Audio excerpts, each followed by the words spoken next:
تاریخ بتاتی ہے کہ اللہ سبحانہ کے آخری رسول صلی اللہ علیہ وسلم نے جب دین اسلام پیش کیا تو اس وقت کی ابو لہب جیسے مذہبی پیشواؤں نے ان کی بھرپور مخالفت کی،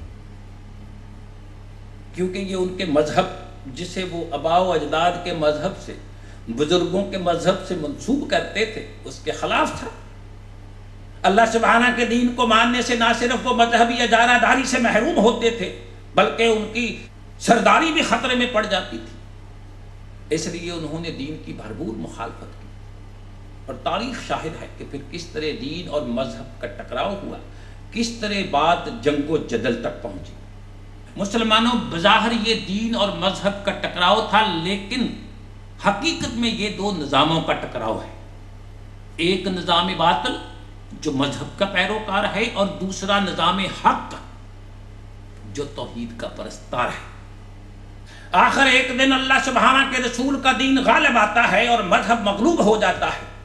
پھر یہ کیفیت خلفائے راشدین تک رہی، لیکن مذہبی پیشواؤں کی باطل قوتیں اندر ہی اندر دین کی عمارت کو کھودتی رہیں اور کھوکھلا کرتی رہیں۔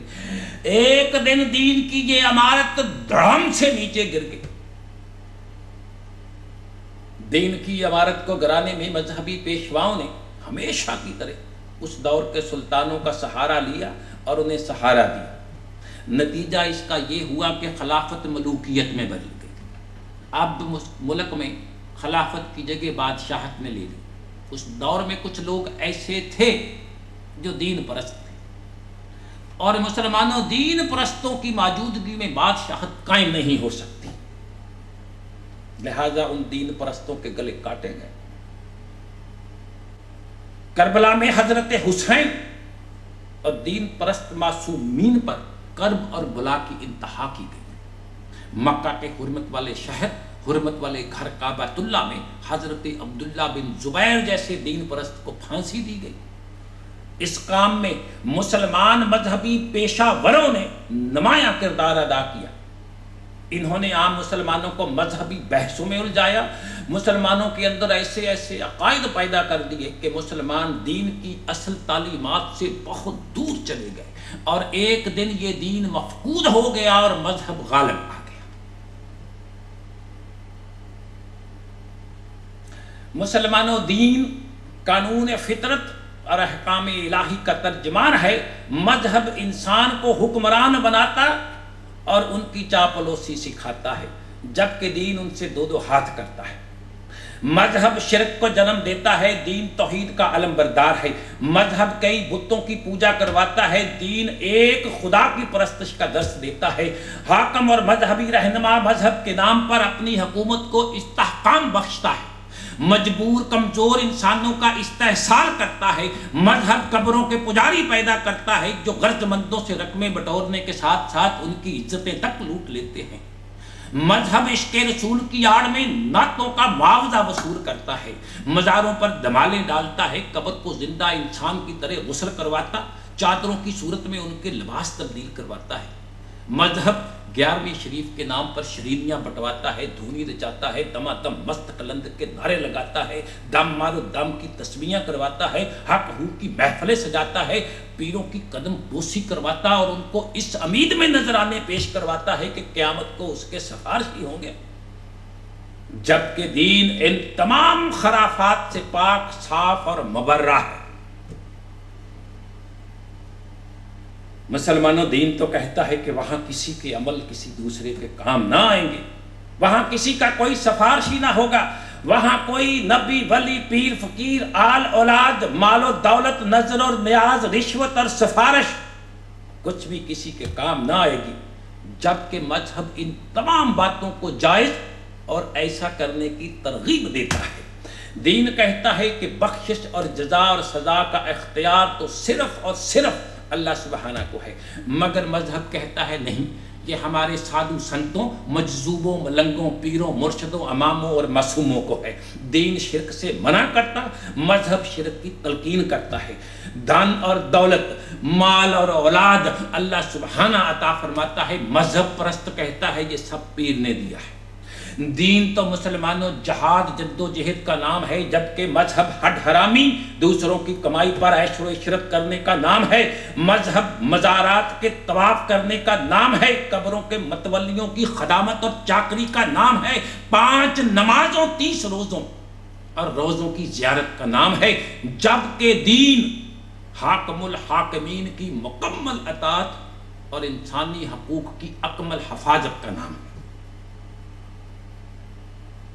مسلمانوں دین تو عقل کی راہیں کھولتا ہے، مذہب عقل کی راہیں مسدود کرتا ہے۔ دین انسان کو علم کائنات، نظام عمل، نظام ربوبیت، قانون تخلیق، قانون مکافات، قانون مہلت، قانون جہانداری، قانون اعتدال، توازن، احترام انسانیت، مقام آدمیت، مقام ابدیت، مقام خالق اور مقام رسالت سکھاتا ہے، مگر مذہب مردہ پرستی، بت پرستی، قبر پرستی، تقدیر اور توکل کی آڑ میں تساہل پسندی، عبادت کی آڑ میں پوجا، خود فریبی کی آڑ میں خدا فریبی، مفاد پرستی کی آڑ میں دین فروشی، بخشش کی آڑ میں سجدہ تعظیمی، چڑھاوے، نظر و نیاز کے طریقے سکھاتا ہے۔ مسلمانوں مذہب کے خداؤں نے یہ سب کچھ اپنی شناخت اور اپنا وجود قائم رکھنے کے لیے کر رکھا ہے۔ مسلمانوں یہ بات واضح رہے کہ نظام عدل کے قیام کے لیے اللہ سبحانہ کے قوانین کی اجتماعی پابندی دین ہے، اور بخشش کے حصول کے لیے زندہ مذہبی پیشواؤں کی اطاعت مردہ نسل کی پرستش مذہب ہے۔ مسلمانوں دین خدا کا بنایا ہوا ایک نظام ہے جس میں قوانین خداوندی کے مطابق انسانوں کی بھلائی مقصود ہے، جس میں نظام عدل قائم کرنا ہر انسان کو اچھی، صاف ستھری، بہتر زندگی گزارنے کا حق دینا مقصود ہے، جس میں اللہ سبحانہ کو حاکم الحاکمین، خیر الرازقین تسلیم کرنا ضروری ہے۔ اس کے برعکس مذہب ایک پرستش ہے، پوجا ہے جو تقلید شخصی کا درس دیتی ہے، انسان کو انسان کا حاکم، رازق اور مشکل کشا ہونے کا درس دیتی ہے، جو اللہ سبحانہ اور اس کے رسول کو سہارا بنا کر کسی ایک انسان کو دین پر اجارہ داری کرنے کے منصوبے بتاتی ہے، اور یہی دین اور مذہب میں فرق ہے۔ مسلمانوں دراصل یہ سب صورتیں بزرگ پرستی، تقلید شخصی اور انسانی پوجا کی ہیں، جو کبھی مذہبی پیشوا، کبھی اولیاء، کبھی صوفیہ اکرام، کبھی کلندر، کبھی قطب، کبھی ابدال، کبھی کسی ملنگ کے روپ میں سامنے آتی ہیں۔ ان طاقتوں کی کوشش یہ ہوتی ہے کہ کسی نہ کسی طرح سے زیادہ انسان ان کے غلام بنے، اور یہ ان پر حکومت کرے، اور ان کی کمائیوں پر عیش و عشرت بھی کرے، اور جنت کے محلوں کے حقدار بھی نظر آئے۔ مسلمانوں حقیقت میں ایسے لوگ نہ پیشوا ہوتے ہیں، نہ اولیاء اللہ، نہ کوئی پیران طریقت۔ یہ لوگ دراصل ان شخصیات کی ڈمی ہوتے ہیں، ان کے ناموں کو استعمال کرتے ہیں، ان کی اصل تعلیمات کو مسخ کرتے ہیں، ان کے دین اور ایمان کی دھجیاں بکھیرتے ہیں۔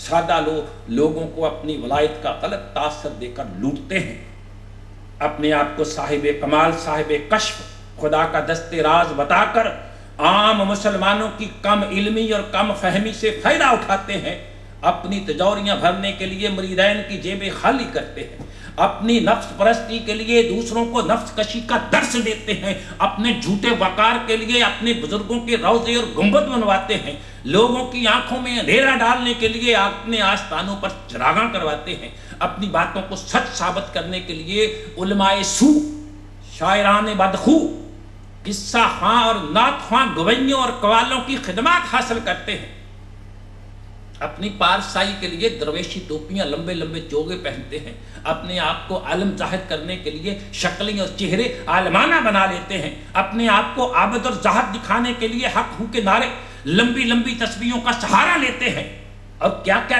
ڈھونگ رچاتے ہیں۔ مسلمانوں میں یہی وہ لوگ ہیں جنہوں نے اللہ سبحانہ کے پیارے رسول کے دین کو مذہب میں بدل ڈالا ہے۔ ارے اب کون نہیں جانتا کہ حضرت علی رضی اللہ عنہ، حضرت امام حسن، حضرت امام حسین، پھر اس کے بعد آنے والے مبلغ حضرات، حضرت معی الدین چشتی، حضرت عبد القادر، حضرت فرید الدین، حضرت علی حجویری، حضرت کبیر الدین دولہ جیسے بزرگان کا کیا مقام ہے، ان کی دین کے سلسلے میں کیا خدمات ہیں، کون نہیں جانتا؟ کیا انہوں نے اپنی زندگیاں تبلیغ دین اور رد شرک میں نہیں گزاری؟ کیا انہوں نے خود نمائی اور خود سنائی کا پرچار کیا؟ کیا انہوں نے اپنی بود و باش کے لیے محلات اور مزارات تعمیر کروائے؟ کیا انہوں نے خورد و نوش کے لیے مرغن اور مطلون غذائیں استعمال کی؟ کیا انہوں نے اپنی نشستوں کے لیے قالین اور گو تکیے بچھوائے؟ کیا انہوں نے ریشمی لباس، ہیرے جواہرات کی انگوٹھیاں، سونے کی گھڑیاں، ساور کے جوتے پہنے؟ کیا ان کے نیچے لمبی لمبی کاریں اور گلوں میں نیکلس تھے؟ کیا ان لوگوں کے پاس کمپنیوں کے حصے اور بینکوں کے سرٹیفکیٹ تھے؟ کہاں گئے ہیں وہ لوگ؟ کہاں گئے ہیں وہ لوگ جن کا مشن خدا کے بندوں کی بھلائی اور جن کا مقصد تعارف کبریائی تھا، جن کا جینا بھی پارسائی اور مرنا بھی پارسائی تھا؟ کدھر گئے ہیں وہ اللہ سبحانہ کے بندے جن کی نظروں میں اللہ سبحانہ ہی رب العالمین وحدہ لا شریک تھا، جن کی نظروں میں وہی غفار الذنوب اور ستار العیوب تھا، جن کی نظروں میں وہی دافع الابلیات اور رافع الدرجات تھا؟ کہاں گئے وہ؟ جن کی نظروں میں وہی خیر الرازقین، خیر الخالقین تھا، جن کی نظروں میں وہی رحمت للعالمین اور حاکم الحاکمین تھا۔ مگر یہ بات ان بزرگوں کے ان پیراکاروں کو کہاں سمجھ آ سکتی ہے؟ یہ بات ان مرشدین کے ان سجادہ نشینوں کے دلوں میں کیسے اتر سکتی ہے؟ یہ لوگ تو ان سادہ احترام بزرگوں کی ڈمیاں ہیں۔ انہوں نے ان بزرگوں کے ساتھ اپنی نسبت کچھ اس طرح ثابت کی جیسے یہ ان کے برتوں ہیں، پھر اپنے سلسلے ان تک پہنچانے کے لیے لمبے لمبے شجرے تشکیل دیے۔ مسلمانوں، اگر یہ بات یہیں تک رہ جاتی تو گزارا ہو جاتا، مگر ان کا گزارا ان شجروں سے نہیں ہو سکتا تھا۔ چنانچہ انہوں نے اپنے بزرگوں کو مختار خلد، مشکل کشا اور حاجت روا ثابت کرنے کے لیے اپنے طائر عقل کو پرواز دی، اور پھر یہ پرواز تمام حدود و قیود پھلانگ کر اللہ سبحانہ سے بھی آگے چل گئی۔ انبیاء، اولیاء اور بزرگان دین تو صرف سنگ میل ہی بن کر رہ گئے۔ ان کی اس ہوشیاری اور ہوش مندی نے مصیبت کے مارے مسلمانوں کو ان کا گرویدہ بنا دیا۔ بے علم مسلمان ان کی طلسمی گفتگو اور شیریں زبانی سے یہ بھول گئے کہ بے شک ولی اللہ سبحانہ کے دوست ہوتے ہیں، مگر ان کا اس کی خدائی میں کوئی عمل دخل اور اختیار نہیں ہوتا۔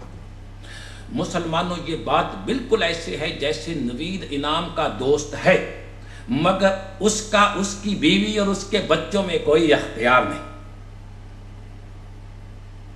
ولی اور بزرگ تو کیا، انبیاء علیہ السلام کو بھی خدائی کاموں میں کوئی دخل نہیں، لیکن بزرگوں کے نام لیواؤں نے اپنی غرض و غایت کے لیے لوگوں کے دلوں میں یہ بات ڈال دی کہ وہ اور ان کے بزرگ جو چاہیں کر سکتے ہیں، اور یہی مسلمانوں وہ مقام ہے جہاں سے دین کی گاڑی مذہب کی پٹڑی پہ چڑھ گئی، اور پھر اتنی تیز دوڑی کہ دنیا کی نظروں سے اوجھل ہو گئی۔